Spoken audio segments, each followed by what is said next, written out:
आप सुन रहे हैं विवेक सर यूट्यूब चैनल पर तुलसीदास जी का जीवन परिचय पर ऑडियो बुक। अगर यह ऑडियो बुक आपको अच्छी लगती है तो आप कमेंट करके हमें बताइएगा। अगर कोई राय हमारे लिए हो सुधार के लिए तो हमको जरूर बताइएगा।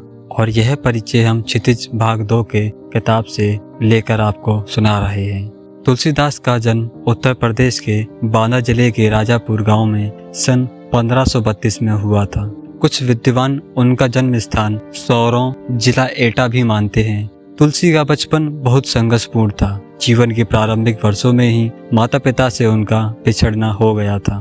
कहा जाता है कि गुरु कृपा से उन्हें राम भक्ति का मार्ग मिला था।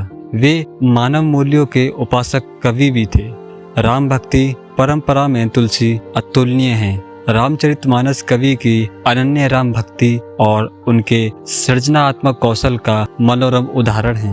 उनके राम मानवीय मर्यादाओं और आदर्शों के प्रतीक हैं, जिनके माध्यम से तुलसी ने नीति, स्नेह, शील, विनय, त्याग जैसे उदात्त आदर्शों को प्रतिष्ठित किया है। रामचरितमानस उत्तर भारत की जनता के बीच बहुत लोकप्रिय है। मानस के अलावा कवितावली, गीतावली, दोहावली, कृष्णा गीतावली, विनय पत्रिका आदि उनकी प्रमुख रचनाएं हैं। अवधी और ब्रज दोनों भाषाओं पर उनका समान अधिकार था।